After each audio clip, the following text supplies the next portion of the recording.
the image flashes onto the screen not of a person or a specific place, but of an idea, an institution that has stood for centuries, the British monarchy. It is a symbol that evokes a myriad of emotions, from unwavering loyalty to deep-seated skepticism.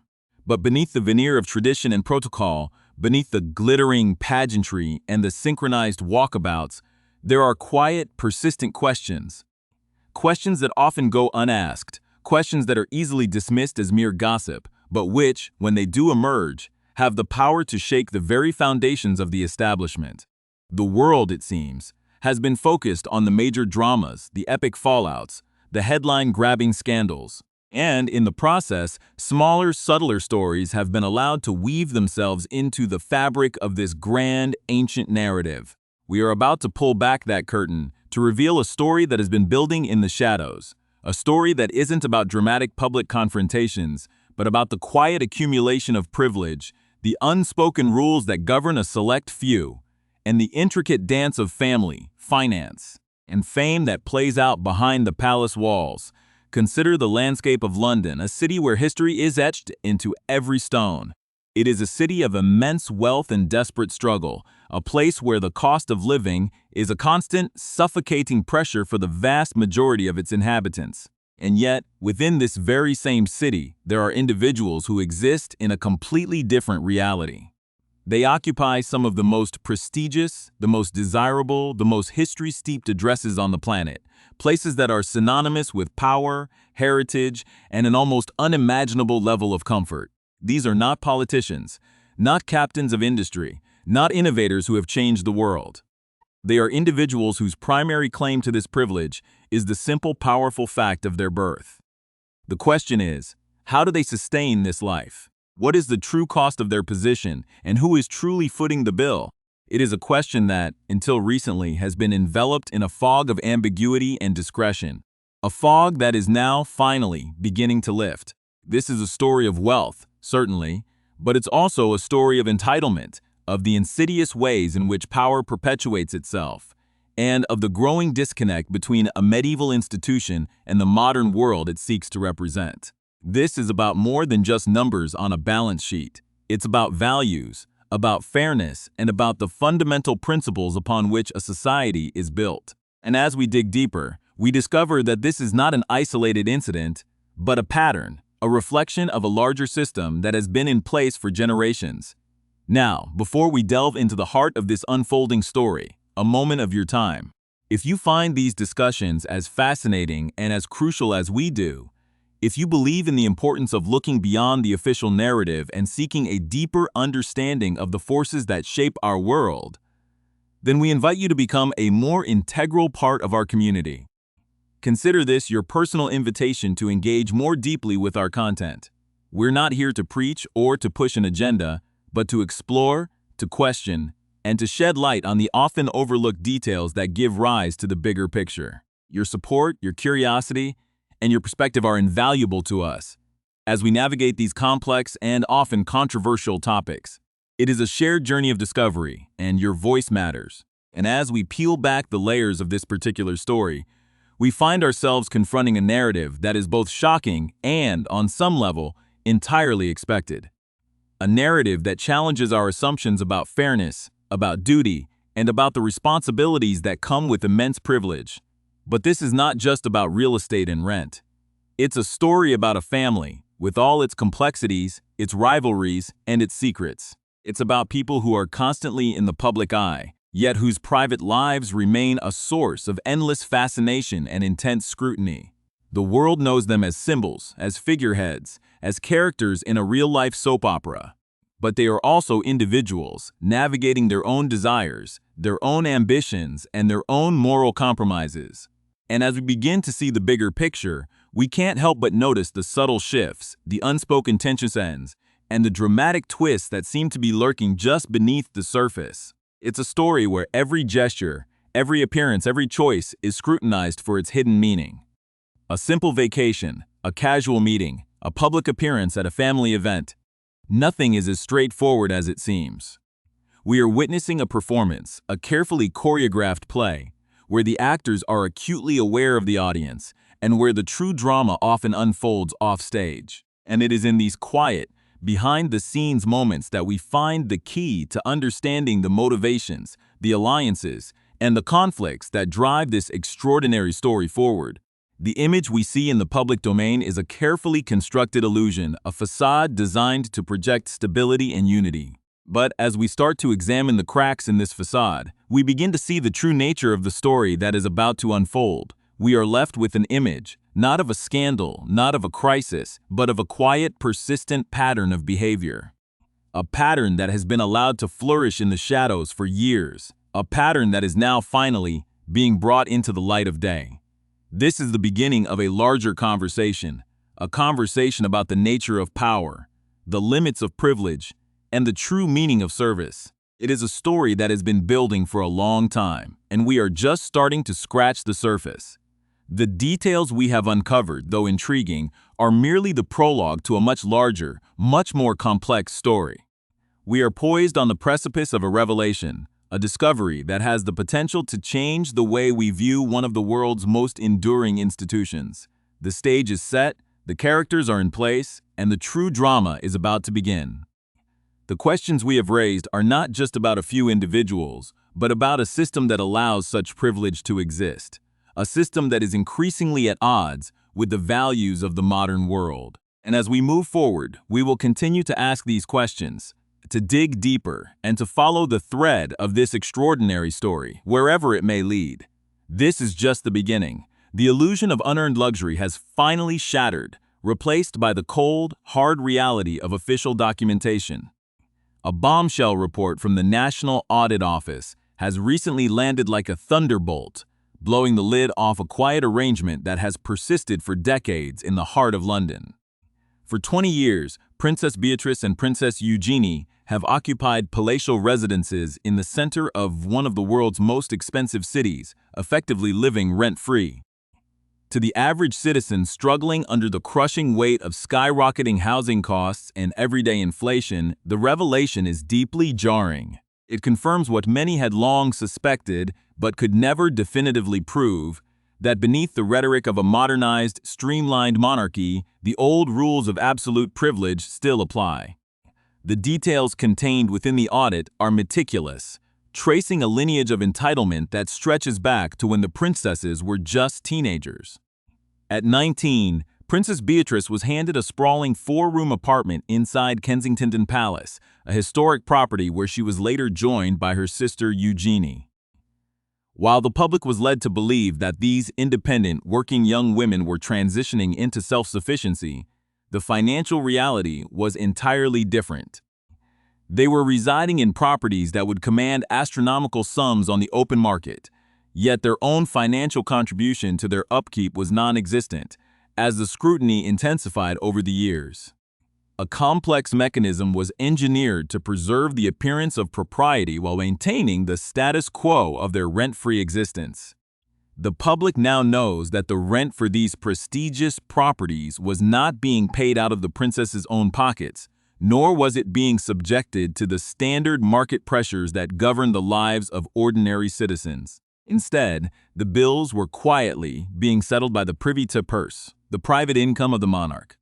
This arrangement has triggered a wave of intense speculation and anger, as observers dismantle what increasingly looks like a complicated palace-sanctioned slush fund designed to shelter the non-working members of the family from economic reality.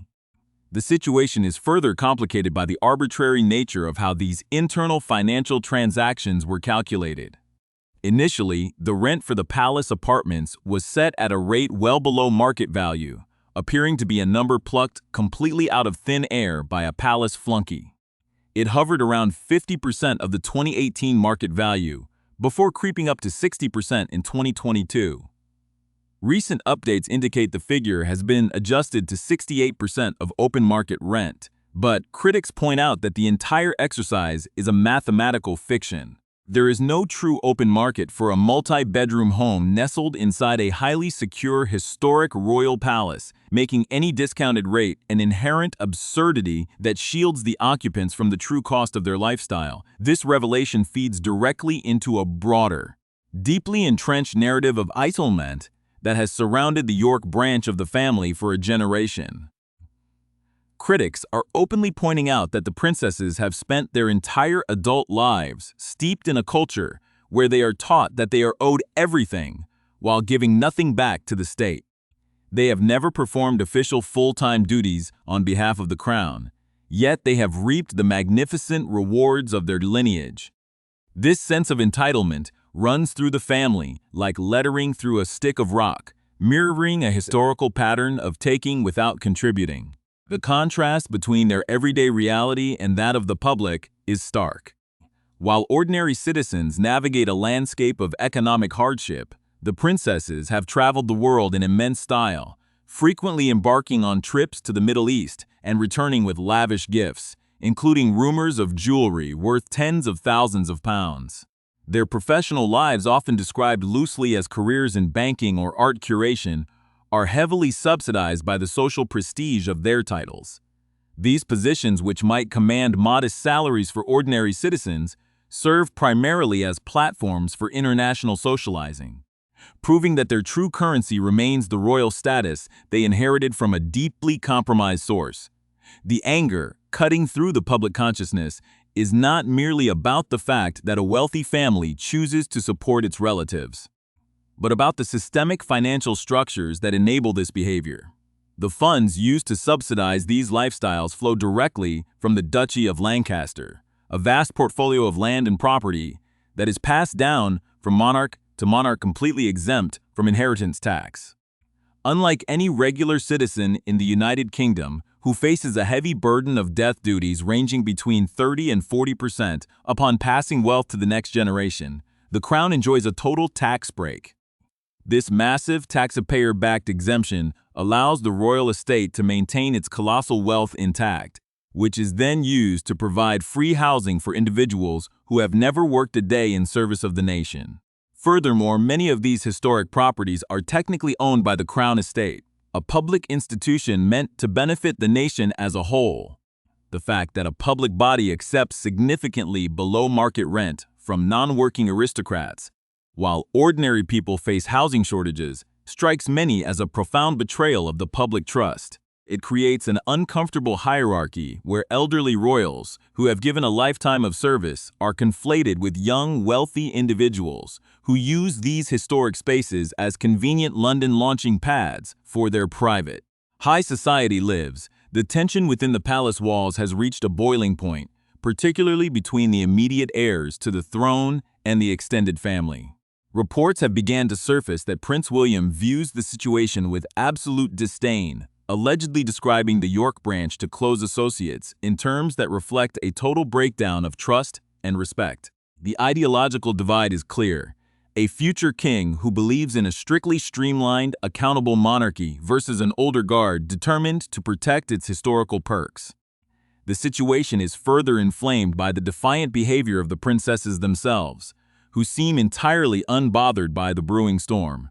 Just as the devastating National Audit Office report was preparing to land, Princess Beatrice was spotted living it up in the exclusive enclave of Saint-Tropez, staying at ultra-high-profile establishments where keeping a low profile is mathematically impossible. Her public appearances, captured by prominent high society photographers, show a woman entirely detached from the brewing domestic scandal, continuing to enjoy a starry celebrity lifestyle before returning to a luxury London home that she has not personally paid for in 2 decades. This high society maneuvering has taken an even more dramatic turn with revelations that Beatrice was seen socializing with high-profile media figures who have spent years launching bitter public attacks against other members of her own family. Her presence alongside controversial journalists has fueled intense rumors behind the scenes, suggesting that she is attempting to broker a massive, high-stakes television interview for her mother, Sarah Ferguson. Given Beatrice's historical involvement in coordinating her father's disastrous media appearances in the past, this potential new venture is being viewed by palace insiders as a recipe for absolute chaos. The sheer lack of judgment required to navigate these treacherous media waters, while the family is under intense financial scrutiny, highlights the profound disconnect within their circle. They continue to operate under the assumption that they can rewrite the narrative through sheer media presence, even as the legal and financial ground shifts beneath their feet. The stage is set for a massive confrontation as the public, the government, and the core working monarchy all converge on a single, unavoidable question. How much longer can this extraordinary level of unearned privilege be sustained in a world that demands transparency and fairness above all else? The culmination of this unfolding drama brings us to the very heart of the systemic corruption and deep-seated rot that has plagued the peripheral branches of the royal family for generations. At the absolute center of this storm sits Prince Andrew, a figure whose public life has descended into a bizarre spectacle of avoidance, denial, and a desperate pursuit of public sympathy. The recent events have cast a harsh, unforgiving light on his actions, revealing that his questionable behavior extends far beyond his high-profile associations into the very mundane management of his royal properties. The National Audit Office report exposed a highly damaging finding that sent shockwaves through the public. Until April of this year, Andrew had been quietly subletting cottages on his Royal Lodge estate to his own personal staff, effectively charging them rent to live on property he himself occupies under a deeply subsidized peppercorn lease. In the United Kingdom, strict legal frameworks exist specifically to protect employees from rapacious employers, mandating that accommodation provided to staff cannot be used as a financial exploit to claw back their wages. By charging his workers substantial amounts for housing while paying them minimal salaries for the privilege of serving a prince, Andrew essentially attempted to resurrect an outdated feudal system, turning his estate into a private fiefdom where his employees were treated more like medieval serfs than modern citizens. This revelation of financial exploitation coincided with a series of bizarre public appearances that left observers utterly flabbergasted. Over the past 12 months, Andrew has been captured in an extraordinary sequence of car photographs around the Sandringham estate, seemingly putting a succession of physical injuries on full display for the media. The most recent images shock the public, showing the prince with a severely bruised and battered face, looking as though he had suffered a significant physical confrontation. Behind the palace walls, wild and incredible rumors began circulating immediately, with speculation ranging from self-inflicted injuries during a state of intoxication to a violent altercation with a disgruntled business partner. This would not be unprecedented, as insiders recall a previous incident 5 years ago when the prince appeared with a prominent black eye, which sources later revealed was administered by an angry foreign entrepreneur who had reached a breaking point of frustration over a failed business venture. The fact that Andrew chose to drive around in plain view of the paparazzi with his fresh injuries prominently displayed just as the auditing scandal broke suggests a calculated, desperate ploy for public sympathy. It is a well-worn playbook that the prince has utilized for years, attempting to paint himself as the world's most persecuted individual. Entirely detached from the reality of his own actions and the gravity of the allegations facing him, the biographical trajectory of the York family explains this persistent pattern of behavior, as both Princess Beatrice and Princess Eugenie were raised by their parents, Andrew and Sarah Ferguson, to believe that an extravagant lifestyle was their natural birthright. Their father set a clear template of financial opportunism, using his royal status to secure lavish gifts, international business deals, and luxury properties without ever demonstrating accountability or a willingness to give back to the public. Sarah Ferguson, too, has spent decades navigating a precarious existence of high-profile financial crises, commercial endorsements, and a constant reliance on the generosity of wealthy benefactors to sustain her aristocratic standing. This environment instilled in their daughters a profound sense of entitlement that guides their choices to this day. While the princesses maintain private lives wrapped in luxury, their husbands also navigate the periphery of this royal orbit, utilizing the family's immense social prestige to bolster their own commercial enterprises. Princess Beatrice's husband, Edoardo Mapelli Mazzi, operates an elite property development and design business that has been completely transformed by his entry into the royal family, leveraging these high society connections to secure ultra-wealthy clients. Princess Eugenie's husband, Jack Brooksbank, has similarly moved within luxury brand management and European property ventures, showcasing how the entire extended family unit relies on the lingering allure of the monarchy to sustain their private wealth, even as they refuse to participate in the public duties that justify the institution's existence. This stark contrast in values has created an irreparable chasm between the Yorks and the core working members of the royal family, most notably Prince William. The future king has established a firm boundary, signaling a total unwillingness to allow non-working, compromised relatives to use the monarchy as a personal financial vehicle or a shield against public scrutiny. This internal warfare reached a breaking point during high society family gatherings, such as the recent wedding of Peter Phillips and Harriet Spurling. Reports emerged that William flatly refused to attend the event if Beatrice and Eugenie were present, unwilling to be photographed alongside individuals whose financial arrangements have caused such intense public outrage. This creates an incredibly awkward situation for the rest of the family, as Peter Phillips has historically acted as a unifying figure within the family circle, easing tensions between various factions. King Charles himself opted for a bizarre compromise, choosing to attend only the formal ceremony before abruptly leaving to attend a horse race, a move that insiders interpret as a desperate effort to avoid the brewing confrontation at the reception. The king's persistent reluctance to take a hard, definitive stance against his brother and nieces stems from his own historical complicity. For the final decade of Queen Elizabeth's reign, Charles was effectively the co-monarch, and his close financial allies managed the privy purse transactions that quietly authorized these rent-free arrangements for his nieces. Any attempt by Charles to claim ignorance or blame past generations is a cynical effort to shield his own lack of leadership, as the natural moment to dismantle these unfair privileges was the exact hour he ascended the throne. The long-term implications of this financial scandal are devastating for the future survival of the British monarchy. While regular citizens face an unprecedented housing crisis and extreme economic pressures, the revelation that the king has been secretly subsidizing the luxury lifestyles of his non-working relatives using tax-exempt wealth stinks of profound institutional corruption. The public is increasingly demanding a radical transformation of how these vast historic properties are utilized, suggesting they be converted into public museums, housing for state workers, or hotels whose profits are directly funneled into charitable funds for the homeless. The era of treating historic palaces as a private dormitory for extended, non-working aristocracy is rapidly coming to a close.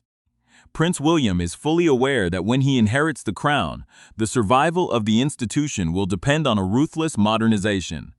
If an individual does not perform official public duties for the nation, they will receive absolutely no state accommodation, no titles, and no financial subsidies. The princesses and their father will inevitably be forced out of their palatial residences, a necessary reckoning that should have been executed years ago. As the police investigations draw to a definitive close and the true scale of the family's financial manipulation is laid bare for the world to see, the era of absolute royal entitlement is facing its final, unavoidable collapse, leaving a public that will no longer accept the ancient illusion of unearned privilege.